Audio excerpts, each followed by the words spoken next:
finals are most likely going to be a best of three. Sorry. So we're going to get right in under Champions League really soon. And if they lose, then we'll have a three-way tie for first. With a three-way tie for first, and then that will be settled by 1v1s. Oh, we're now undergoing a Champion Select. Oh. It might be the last Champion Select of the group phase. Exciting, right? You don't want to go for the honor matchup and the 0-1 teams? Play for honor? Maybe. We could have an honor match. Maybe we could have an extra match as an honor match. But, so the first ban we see Zara. Again, Zareth. I mean, the man likes his Zareth. He plays Zareth for Nivea. Back and away. That's what we did. Yep, that was a pretty good match to be honest. I was watching it and I thought it'd be like really close, but Outlaw's focus on the top lane cost them that game. He really should have focused on while he was doing some other things on the map. Obviously, if we analyze that game after it's been played, you can find a lot of mistakes that after that have been made. When you're in the heat of the moment playing those games, it's harder to focus on them. It is again, Anivia and Zareth. That's pretty much all that they play mid lane. Just get rid of those. It's again another Rakan ban. A lot of people main Rakan here today, so we see a lot of Rakan picks and bans. Actually, last game is now means the KO is no longer 100% pick ban. Is Rakan 100% pick ban? Is Rakan 100% pick ban? I don't think so, because last game he wasn't picked or ban, was he? No, I think we banned him last game. Did you? Yeah. So he is 100% pick or ban, I think. So yeah. Just a cool. Was a minor error, syntax error on 0-1 because it's winners. This is the only matchup that's winner versus loser because it's randomized. Might seem a bit confusing, but it's just basically winners play losers and we randomize to see which losing team will play each other, basically. So we see Jax being locked in, and literally Jax being locked in once again by the thick boys. Again, like. It's pretty interesting actually. Mega Mash should pretty much just singed Jax. Oh yeah, the KO2 trip. They're denying the Jax. Force him onto his cinch. You see, he's even got the Jax clan tag. So you know he plays that champion a lot. As we jump on into the second pick and ban phase. Of course, that Tristana has been picked up. Both ADCs locked in already, but no supports. So we might just see a lot of these support bans coming out. Really interesting they banned Sejuani. Bearing in mind that Italy's already been picked. Maybe they're scared of Middly? Is the Middly? Who knows? Maybe they're just spelling something. No. But we once again see the Tristana pick, and Tristana has been so lethal in this tournament as we'd expect. She basically can't get punished very well because she has an escape. She has the damage. Even if she does get picked, she can still provide enough damage that if she dies, she's still contributing to the team fight. So I feel like that's a really bad pick to give out, seeing how the tournament has played up so far. And she's so good with Arden abuses as well. And one of the champions that has been picked already that can abuse Arden is the Nidalee. Pretty much most people, or most high people's preferred ways to play her is you can't really play her assassin anymore because you can't jump into tanks anymore. So what people are doing is you either do this weird AD build that Rush kind of popularized, where it's kind of like... We're gonna have to read it. What's the proxy? Jarvan. Heimerdinger's Jarvan. Okay. Heimer's Jarvan. Yeah, so Heimerdinger is actually in place of Jarvan. It's a proxy pick. We don't own Jarvan. So we'll have to remake this one later on. But Rubbish. yeah, so some Nidlees like to go for that sort of weird AD build. What the rest of people do is you go Runic Echoes into Athens, which is pretty standard on Nidalee. Maybe Lichbane, depending on how ahead you are, and then you get Architecture and more supportive items. We also see the Malzahar pick coming through. That's an interesting pick. So good. He's really good in solo queue. He's always had high enough win rates to stay up there above the 15s. I think he's top win rate in both mid and top. No, he might not be top. KO might be top win rate top now, but I think he's still top win rate mid in solo queue. So obviously they're gonna remake the champion select since it was a proxy pick. Gives us a little bit of time to talk about these picks. Obviously we have a glimpse of the comp that Thick Boys is running, and it's Heimerdinger, Thresh Jarvan, Malzahar, Tristana, and Nidalee. So clearly a very like pick centric comp. Very much just lock down one person, put all that single single target damage on some. I would not be surprised if Nivy builds Ardent Sensor, seeing as Thresh is the support, not really someone that can abuse it. So you've got a pretty nice pick comp there, but it's all very individually focused. Not very much in the way of Wombo or AoE or teamfights. Not what Invulnerables went for last game, which makes sense. Basically, if Syntax Arrow loses this game, tiebreakers are off the plan, basically. We move on straight to the finals. That's what's going to happen.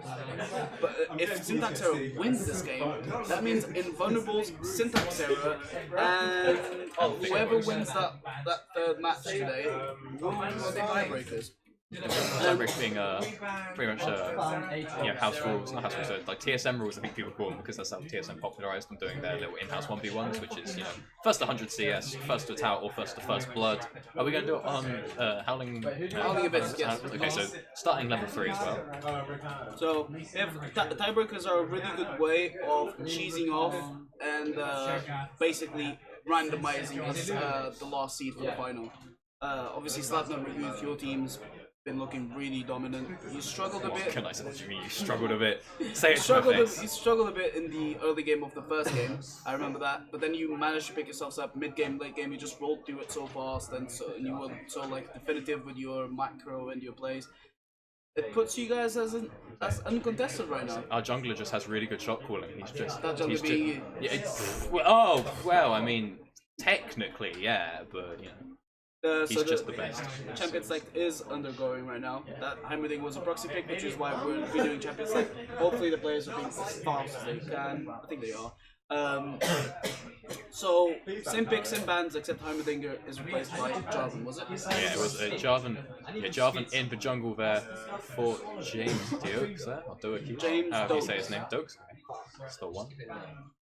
James Jarvan jungle with Singed, kind of interesting. You can't really gank for a Singed Roche Jarvan. You do want to go for those very early, like level 2 ganks. But Katarina actually has a really strong level 3. She brings a lot of damage. She sets it up for it. And level 2, level 3 is actually pretty good. So I'd expect to see some very early action in that mid lane with that Jarvan Katarina combo. And Jarvan is one of James Dogg's single champions as well. It's planned.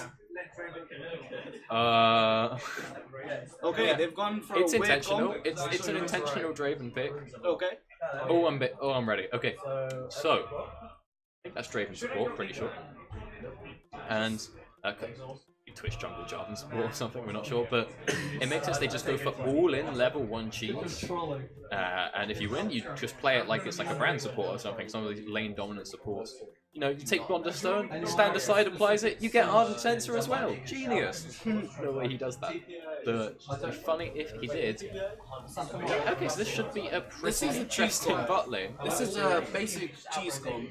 It's basically they probably see themselves as a lesser team just because they've got the first loss, which I wouldn't agree with. They're both pretty even matched up teams. From what I remember, ranks are pretty even. So this Draven pick is really weird, but it can work.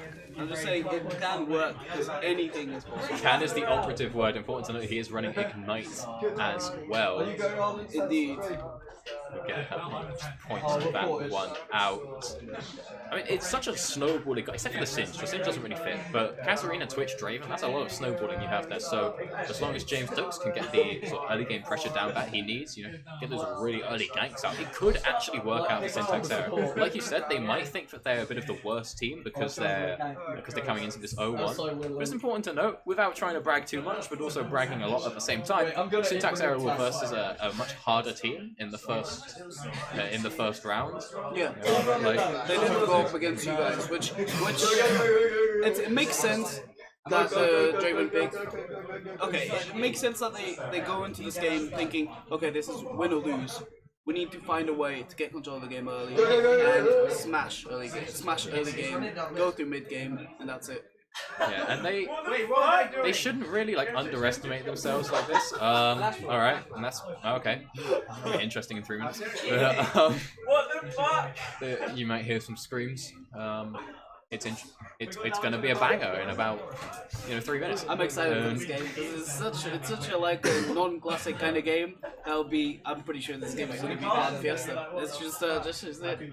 Yes, pretty good. I mean, there's a lot of potential with that Twitch. Twitch early damage not like too hot. Maybe would have preferred something like a Lucian or something. But you can cheese it so much if he starts ambush level 1, which isn't great. Like if this doesn't work and you start ambush, God help you. But if you start ambush level 1, you get the huge attack speed boost and you can get the stealth. So you sort of maneuver around into a lane, and I mean, Thick Boys will probably see it coming. Yeah. But you see, like, for example, like Draven attacks out of the bush, and they go, "Oh, they're in the bush," and they sort of like position around that, and then suddenly Twitch just appears behind you, level 1. Yeah. 50% attack speed boost, 60%, whatever it is, level 1, and suddenly it goes pretty wrong. Relating to Mega Mash's pick, Singed, you guys felt comfortable enough to give him the Jax, which, fair enough. You guys were confident that the Cho'Gath wouldn't lose, and early game it was a bit of a pain, because obviously your bot lane got a bit far behind, and the Caitlyn scaled, as I recall, but they need to actually set the Jax behind now. From what I see, like their only chance at working this comp correctly is just setting the Jax behind and make sure Triss doesn't get a lead. Yeah, there's so much late game potential in this comp for Thick Boys. They have 2 champions that can just carry so much when they get to the sort of like higher item thresholds. To the point where Mega Masher, it's kind of interesting that he picks Singed into Jax. He must have some sort of plan here, because usually what most OTPs will do is they have 3 champions. Right? They have the champion that they play, their main. They have a champion to play when that's banned, and then they have a champion to play when that's picked. Because a great way that you can learn, like, if you particularly struggle against a certain champion in lane, you just don't know how to deal with it, just start playing it, and then you'll start to realize what its weaknesses are as they get exposed. And so that's what a lot of one-tricks do, is they will main the counter to the thing they one-trick. So, it's interesting to see this Singed pick here versus Jax. Bearing in mind Mega Masher is a Jax one-trick, because I personally don't think it's too good of a matchup, just bearing in mind how much the Singed gets outscaled. Clearly Mega Masher has different intentions as we will jump into this game, final game of the group stages. Potential final, that's the key word, because if Syntax Error actually pulls it off with this comp, it's going to be insane. I'm ruling them the dark horses of the competition if they actually pull this off, because obviously we actually see a lot of things coming down, everybody running it down mid. No, they didn't pick Draven for nothing, baby. So Mega Masher. Okay. So that's what we were saying, it was going to be interesting. Look at the huge DPS they're putting down onto the tower. It's going to give them the early leads. Singe only got executed, so... To be fair, like, executing the deck then might not even have been like too bad. You don't actually lose anything from that. Something really important I do want to point out. Wallingford started Talisman and Q. And that's pretty bad if you're a Nidalee. Oh, look at that, missing how much damage there? 18 damage off that tower.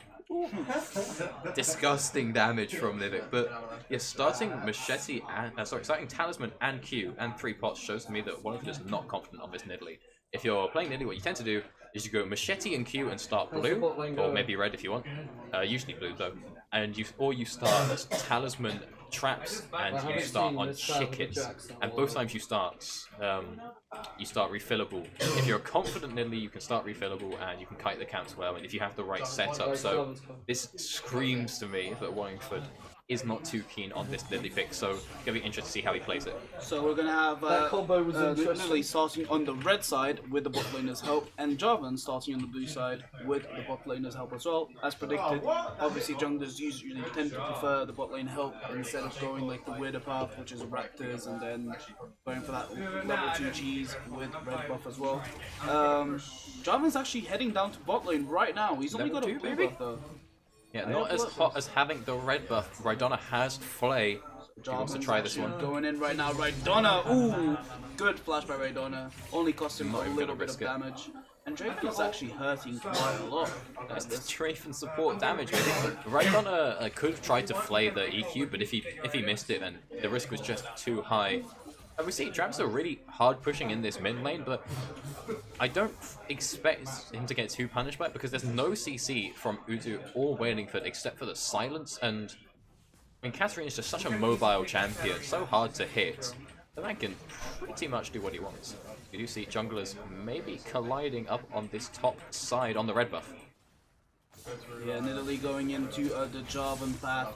It's gonna be one to watch as she knows Blind he's there, Q. hits the spear, and James Stokes is gonna go down. Oh, we flashed it right on the right time. The spear almost landed, and Brembo just literally disappeared for us. And then I hate to say this, but Wellington 100% could have got that kill, but he didn't. Wait, what? so there's been a first blood by a Twitch on the Thresh, but a return kill on the Draven. So I guess both supports have been killed. We missed that completely. Thresh got the kill onto Draven. Draven got shut down. GG, the game's over.